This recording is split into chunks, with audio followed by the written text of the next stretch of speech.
Elena Ramirez stepped into the crowded mess hall at Naval Station Norfolk, her combat boots tapping softly against the polished floor. The air buzzed with the chatter of sailors eating breakfast. Dressed in the same navy blue uniform as everyone else, her dark hair pulled back in a bun, she blended in easily. At 28, she stood 5 feet 6 inches, athletic but unassuming beneath her loose uniform.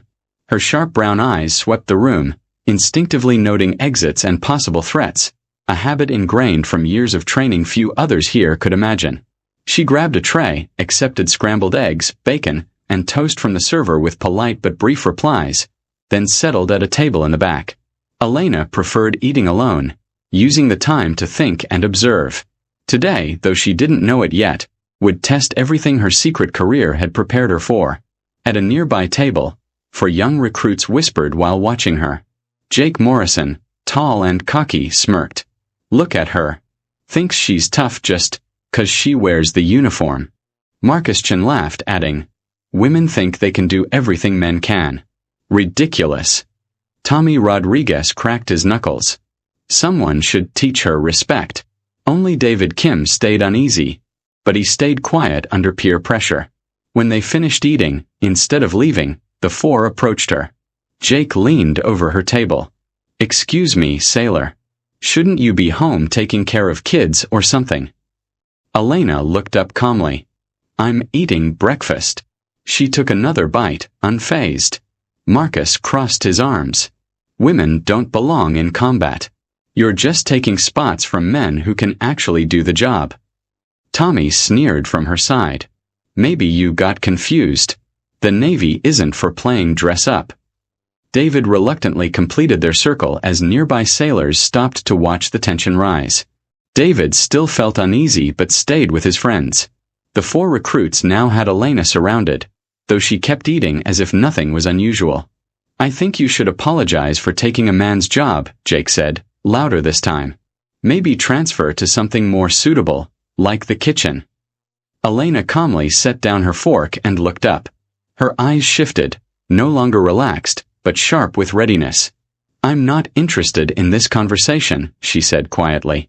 Go back to your business. The mess hall grew quiet.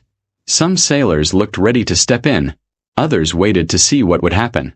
The kitchen staff whispered about calling security. Jake leaned forward on her table.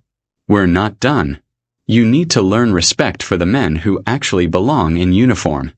Elena quickly assessed.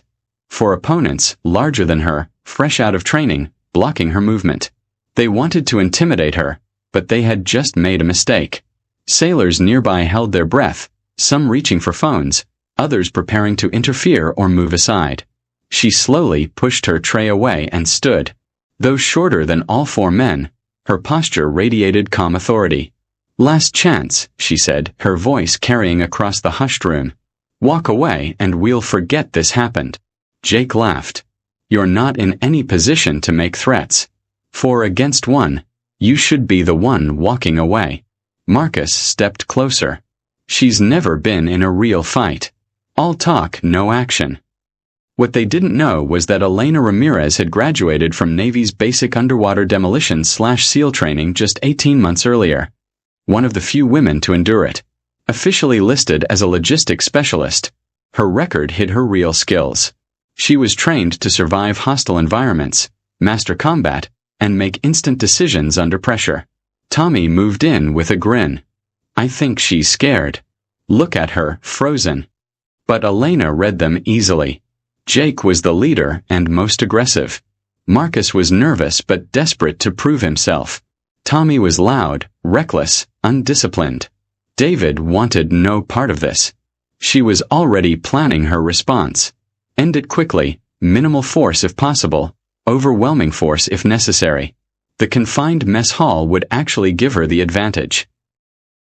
I'm giving you one more chance to walk away, Elena said evenly. You're young and you've made a mistake. Don't make it worse. The mess hall had gone quiet, sailors watching closely. Some pulled out phones, unsure whether to call security or record what was unfolding. Senior enlisted personnel were moving in to intervene. David Kim shifted nervously, unnerved by Elena's calmness. Guys, maybe we should just leave her, he muttered. Shut up, David, Jake snapped. Don't go soft. He glared at Elena. You think you're better than us? We'll teach you respect. Elena's eyes hardened. She had offered them an exit. They had chosen escalation. Her body moved into combat readiness as Marcus grabbed for her arm. The instant he touched her, she struck. Her left hand seized his wrist while her right elbow drove into his solar plexus. Marcus collapsed, breathless, already out of the fight. Without pause, she spun him into a shield, buying a moment to size up the others. It had taken only seconds. Jake froze, stunned by the sudden reversal. Tommy lunged, but Elena had already tracked him. She shoved Marcus aside and pivoted, ducking under Tommy's grab before sweeping his legs. He crashed into a table, dishes scattering as sailors gasped. Phones were now openly recording. David backed away, realizing too late that they had chosen the wrong target. Jake roared and charged, fists up. Elena sidestepped, seized his arm, and used his momentum to flip him clean over her hip. He slammed into the floor, wind knocked out. In less than 15 seconds, 3 recruits lay defeated. The 4th stood frozen, hands raised in surrender. The mess hall was silent, every eye fixed on the lone sailor who had dismantled them with ease.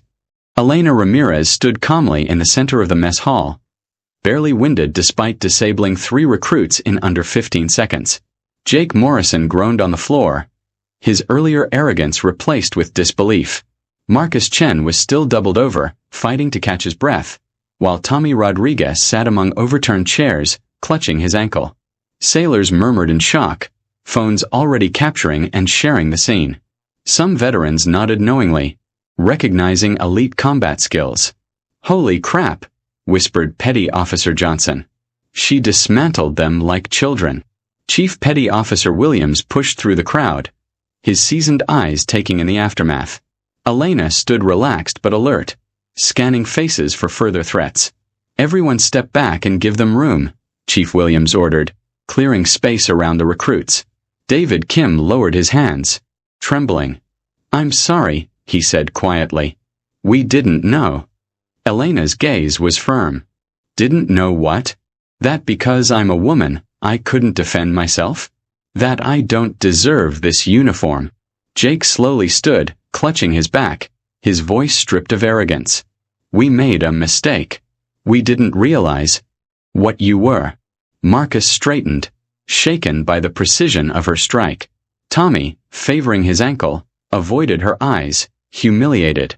Chief Williams stepped closer. Is anyone seriously hurt? The recruits shook their heads, ashamed but intact. Witnesses spoke over one another, confirming Elena had tried to de-escalate and only acted when Marcus grabbed her. She gave them every chance to walk away, Seaman Andrews reported. Then it was over in seconds. Another sailor added, she moved like someone with serious training. They picked the wrong person to mess with. Chief Williams studied Elena carefully. Petty Officer Ramirez, I think we need to have a conversation. Those weren't standard Navy techniques. Elena met his gaze, steady and controlled. She knew her cover was at risk, but training kept her words measured. Yes, Chief, she replied simply, offering nothing more. The mess hall remained hushed, every sailor aware they had just witnessed something far beyond ordinary. The mess hall buzzed with speculation as sailors replayed what they'd just witnessed. Videos were already spreading across social media, turning the brief fight into legend. Jake and his friends, once cocky recruits, now looked shaken, humbled by a harsh lesson in respect. Chief Petty Officer Williams escorted Elena to a small office while the recruits were sent to medical for evaluation. Word of the incident was racing across the base. Have a seat, Petty Officer Ramirez, the chief said, his voice steady but curious. Elena sat upright, calm, knowing this conversation was inevitable. Her cover as a logistics specialist would never hold against someone who recognized what he'd seen. Williams studied her. I've been in the Navy 22 years. I've worked with Rangers, Marines, even special operators. What I saw out there wasn't basic self-defense. It was precise, efficient, designed to end threats with minimal force. You read them, controlled the fight from start to finish. That's not standard Navy training. Through the office window, Elena noticed curious sailors passing by.